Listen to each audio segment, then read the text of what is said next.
Meus queridos, muito bom de novo estar aqui. Hoje eu vou estar passando a penúltima mensagem. Amanhã eu estou encerrando aquela fase, né, que a gente combinou. Então aí sexta-feira fica livre para alguém trazer a continuidade. Ok? Então só para informar. Ok? Excelente. Meus queridos, a ideia agora é a gente falar sobre esse versículo, que também eu julgo muito importante dentro do estudo que a gente está fazendo, e por isso que ele está à parte dos outros três que a gente vai falando. Então aqui está escrito: Jesus, pois já não andava manifestamente entre os judeus, mas retirou-se dali para a terra junto do deserto, para uma cidade chamada Efraim, e ali ficou com os seus discípulos. Até aqui. Pode se sentar. Então, na primeira frase ali, a gente vê que Jesus já não andava manifestamente entre os judeus. Por que disso? Porque já não existia mais um espaço para que Jesus pudesse estar falando com as pessoas. Existia um clima de perseguição, pessoas já estavam instruídas para entregá-lo, né, para ser preso.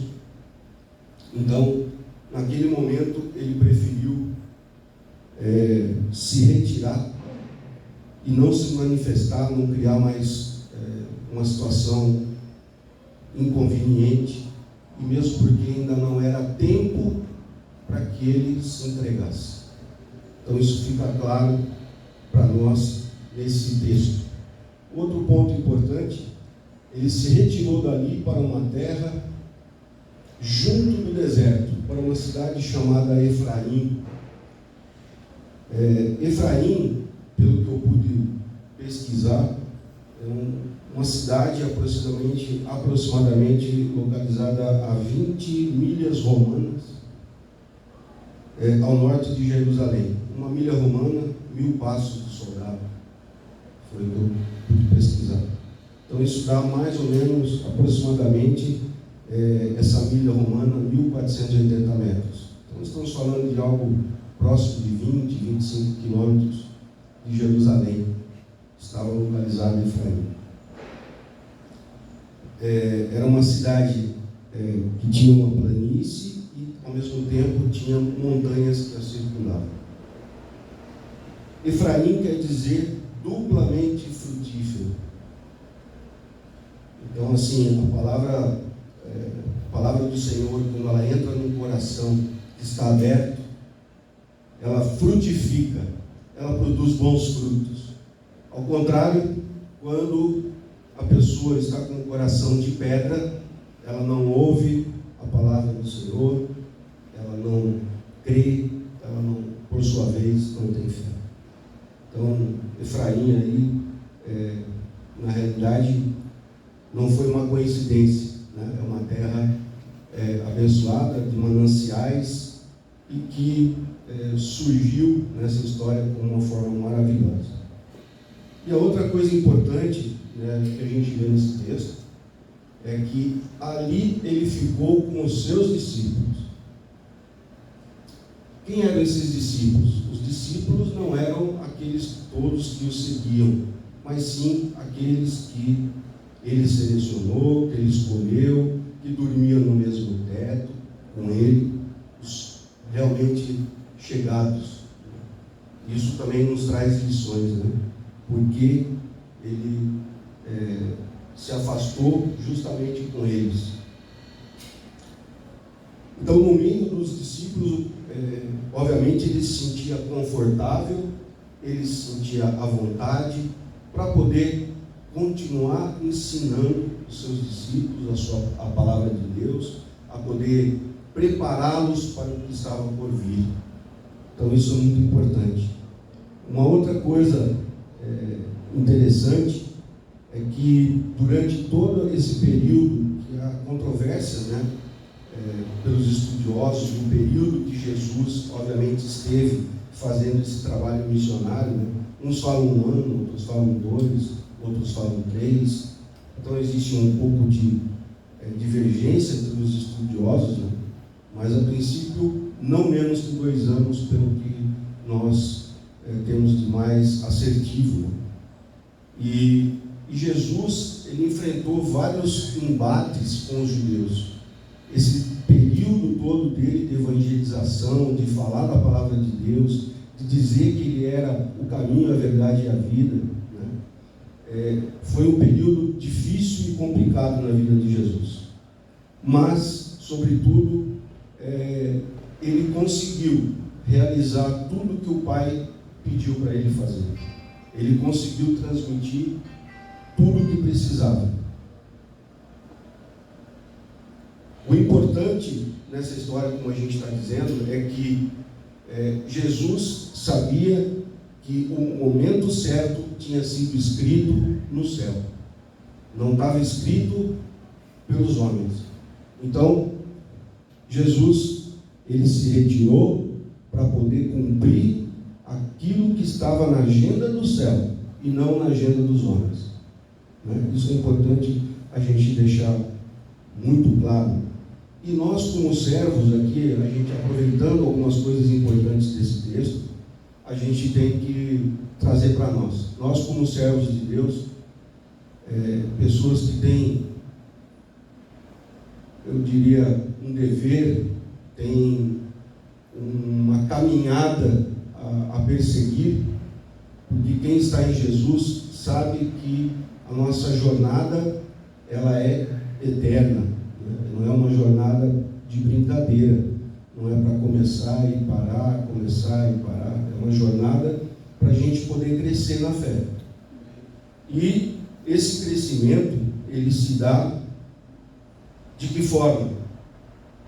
De uma forma que venha a seguir aquilo que ele fez aqui na terra.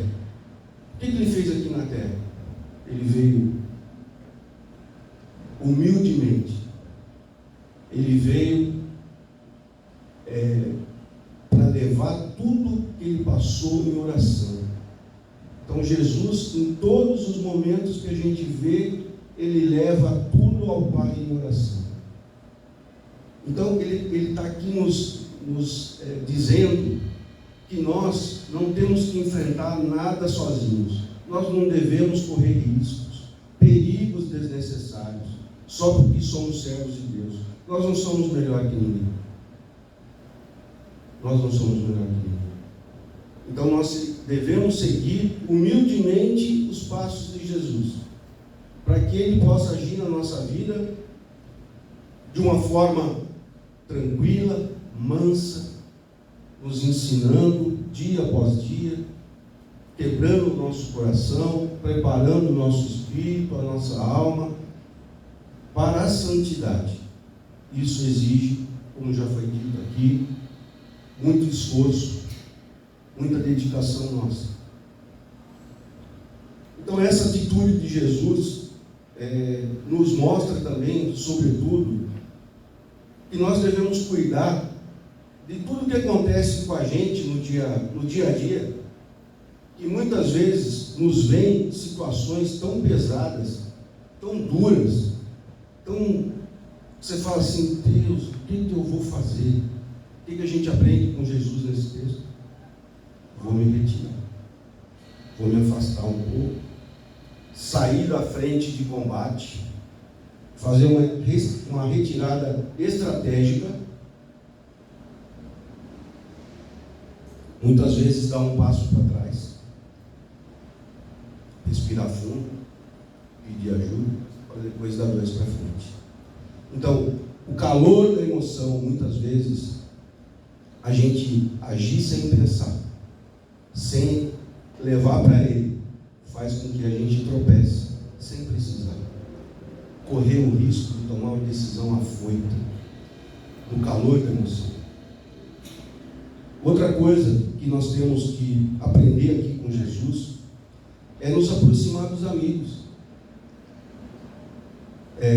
Isso muitas vezes a gente acaba não fazendo, mas não quero incomodar o meu amigo, mas a gente tem aqueles amigos especiais que a gente pode confiar. Eu acho que nessa hora, essas pessoas são importantes na nossa vida. A gente se achegar e abrir o nosso coração. Se a gente guarda tudo isso para a gente sofre demais, E muitas vezes, se você coloca isso para fora, para alguém de confiança, isso nos liberta, isso nos abre o coração, nos abre o espírito, faz a gente muitas vezes pensar diferente. E com certeza Jesus experimentou isso, falando com os seus discípulos. A outra coisa, como a gente já falou, eu quero repetir, é levar tudo em oração. Como eu disse aqui, né, eu tenho aprendido muito aqui com os irmãos a orar mais. Eu acho que a oração é fantástica na nossa vida. Ela também traz um poder imensurável. Para quem pratica a oração, todo dia sabe o poder que ela tem. E por último, dentro do que a gente viu aqui, é paciência. Tudo tem o seu tempo. Tudo tem a hora certa. Vamos controlar o nosso coração. Vamos aquietar nossa alma. Ele sabe tudo e no momento certo ele vai agir. Ok? Era isso que eu queria trazer para vocês. Espero que tenha colaborado um pouquinho mais aí com o nosso aprendizado. Tá bom? Vamos orar?